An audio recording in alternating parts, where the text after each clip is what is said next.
जय भारत मित्रों, learn market with MJ पर आपका स्वागत है। आज के एपिसोड में हम स्टॉक मार्केट के बेसिक को समझने की कोशिश करेंगे। स्टॉक मार्केट एक ऐसी जगह जहां पर कंपनियां अपने स्टॉक्स को, यानी कंपनी का जो रिप्रेजेंटेटिव होता है ना स्टॉक, उसको लिस्ट कराती है। लिस्टिंग कराने का मकसद होता है फंड रेज करना और अपने व्यापार में पैसे को लगाना। इस प्रकार से अगर आप समझे तो हर निवेशक हर उस कंपनी का पार्टनर है जिस कंपनी का वो शेयर खरीदता है। हम एग्जाम्पल के तौर पे टाटा की कोई भी एक बड़ी कंपनी, मान लीजिए टाटा मोटर। अब टाटा मोटर में हम हिस्सेदार तो बन नहीं सकते, तो पार्टनर बनने का सबसे ईजीएस्ट तरीका होता है कि टाटा मोटर की कंपनी का एक शेयर खरीद लेना। ये इस प्रकार से हर कंपनी पे ये बात लागू होती है। तो उसमें आपका क्या रोल होगा?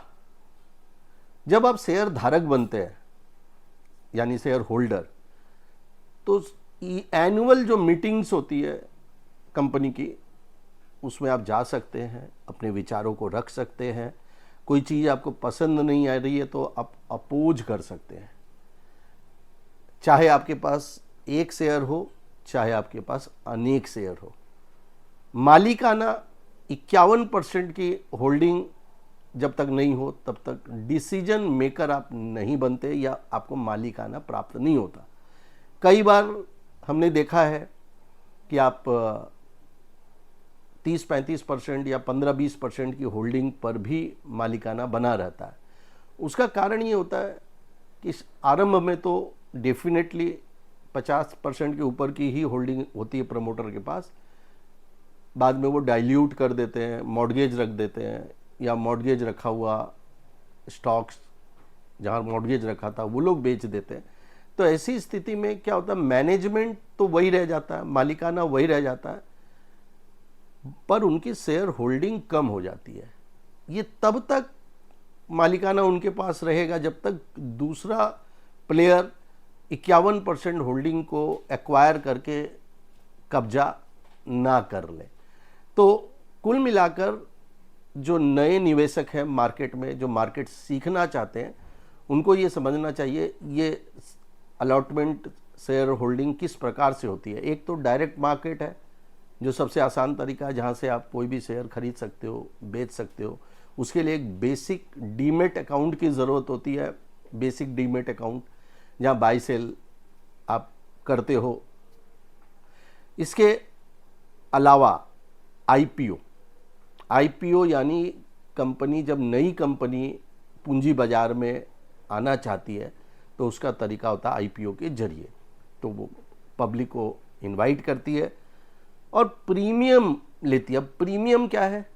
फेस वैल्यू कंपनी की एक होती है, जनरली 10 रुपये। हमारे ज़माने में, मैं 1990 से इस मार्केट में हूँ, तो बेसिकली उस समय सारे आईपीओ एट पार पे आते थे, 10 रुपये के वैल्यू पे आते थे।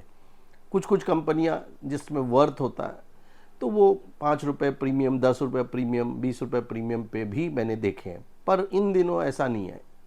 वैल्यूएशन ऑलवेज हाई देखी जाती है, हो नहीं हो ये बात का मुद्दा है। बट आने वाले इन दिनों सारे आईपीओ ही हाई वैल्यू पे आते हैं। किसी का 50 रुपये प्रीमियम, किसी का 100 रुपये, किसी का 500 रुपये। ये प्रीमियम क्या है?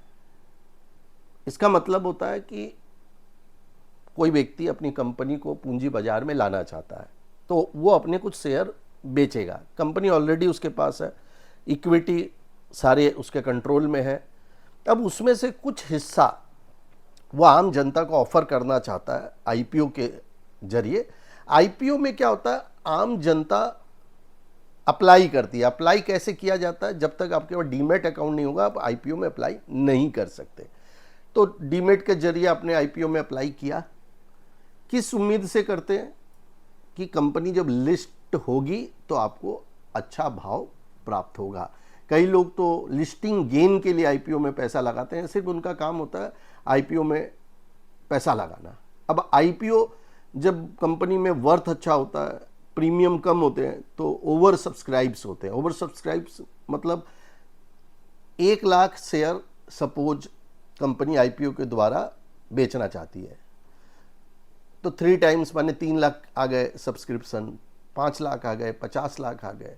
तो वो फिर अलॉटमेंट का अलग अलग तरीका होता है, लॉटरी सिस्टम होता है, या अलग अलग तरीके से कंपनी आपको अलॉट करती है। यहाँ पे बेसिकली लक फैक्टर बहुत काम आता है। जब आपके भाग्य अच्छे होते हैं तो अच्छी कंपनी के आईपीओ आपके लगते हैं। इसमें क्या होता है, इंसान घर में 4, 5, 7 डीमेट अकाउंट है फैमिली के, तो सब में एक एक आईपीओ, 2 क्वांटिटी 3 क्वांटिटी जो भी उनका बेस क्वांटिटी होता है लगाता है, जिसमें कहीं ना कहीं कुछ सफलता मिलती है।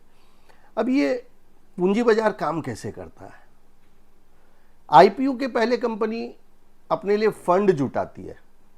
फंड कैसे जुटाती है?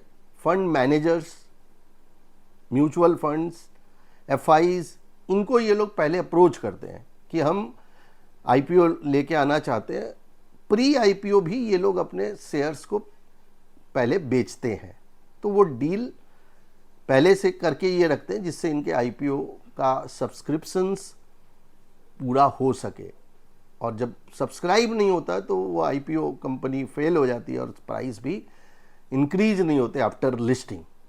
तो आप अभी तक समझ गए होंगे कि शेयर को खरीदने के बाद अब आपको फ़ायदा क्या है। मान लीजिए आपने आईपीओ में ख़रीदा या मार्केट से आपने कोई शेयर खरीदा, तो फ़ायदा एक तो प्राइस के गेन का होता है मुख्य, दूसरा डिविडेंड का होता है। डिविडेंड क्या है? जो कंपनी अच्छा मुनाफा करती है तो वो तय करती है कि हम अपने मुनाफे को शेयर धारकों में बांटेंगे। कितना बांटेंगे ये मुनाफे और कंपनी के मैनेजमेंट के ऊपर निर्भर करता है। पीएसयू सेक्टर क्या है? जो गवर्नमेंट जिसका ओनर है, भारत सरकार जिसका ओनर है, तो उसमें जनरली अच्छी कंपनियों में डिविडेंड्स ज़्यादा देखने को मिलते हैं प्राइवेट सेक्टर की तुलना में। कुछ प्राइवेट सेक्टर में भी हाई डिविडेंड मिलते हैं। पर क्या डिविडेंड से मार्केट चलता है या मार्केट में लोग शेयर खरीदते हैं? नहीं। डिविडेंड के अलावा राइट इशू कई कंपनियां देती है। राइट इशू क्या होता है? जब किसी शेयर का भाव सपोज 500 चल रहा है मार्केट प्राइस, आपने कोई शेयर मान लीजिए 500 में ही खरीदा, 400, 100 व्हाटएवर, तो कई बार कंपनी लोअर प्राइस पे अपने शेयर धारकों को राइट इशू देती है। मतलब मार्केट प्राइस 500 का है, वो 300 रुपये में देती है। तो ये एक बेनिफिट कई बार होता है। एक बार बोनस इशू होता है, बट बोनस इशू पहले तो रिलेवेंट था, अब सिर्फ ये बुक एंट्री हो गई है। बोनस इशू के बाद शेयर का भाव आधा हो जाता है। फिर शेयर स्प्लिट्स होते हैं। अब जैसे मैंने बताया, फेस वैल्यू मुख्य रूप से 10 रुपये होती है। इसके अलावा 5 रुपये, 2 रुपये और 1 रुपये भी फेस वैल्यू होती है। कई बार 10 रुपये का फेस वैल्यू का स्टॉक सपोज 500 रुपये पे चल रहा है। लिक्विडिटी को बढ़ाने के लिए कंपनी सोचती है कि भाव को कम कर दो, क्योंकि 500 रुपये का जो स्टॉक है हर इंसान खरीदता नहीं है, उसको लगता है महंगा शेयर है। तो वो 1 रुपये की फेस वैल्यू जैसे ही करती है तो भाव 50 का हो जाता है, लिक्विडिटी बढ़ जाती है। ये भी एक बुक एंट्री है और इन दिनों ऐसा कई कंपनियों में किया। इससे कोई फ़ायदा विशेष होता हुआ नहीं दिखता है। मार्केट बहुत एडवांस हो गई है, यहाँ पे काम करने वाले बहुत ज़्यादा मतलब होशियार हो गए। तो ये तो आपको शेयर खरीदने से फ़ायदा है। और मुख्य फ़ायदा जो लोग निवेश करते हैं वो लोग प्राइस गेन के लिए ही करते हैं। नज़रिया, कई लोग शॉर्ट टर्म महीने 2 महीने के लिए, कई लोग आज खरीदा हफ्ते भर में बेच रहा है, और कई लोग लॉन्ग टर्म के निवेशक होते हैं। अब लॉन्ग टर्म के निवेश में टैक्सेशन में फ़ायदा होता है। अगर शॉर्ट टर्म में आपने कोई शेयर खरीदा, 1 साल के अंदर में बेच दिया, अभी मैं सिर्फ डिलीवरी के स्टॉक की आज के सेशन में चर्चा कर रहा हूँ, अगले सेशन में मैं एफएनओ पे बातचीत करूँगा। तो अगर 1 साल के अंदर में बेचा तो उसको शॉर्ट टर्म कैपिटल गेन बोलते हैं और उस पर टैक्स 20% लागू होता है।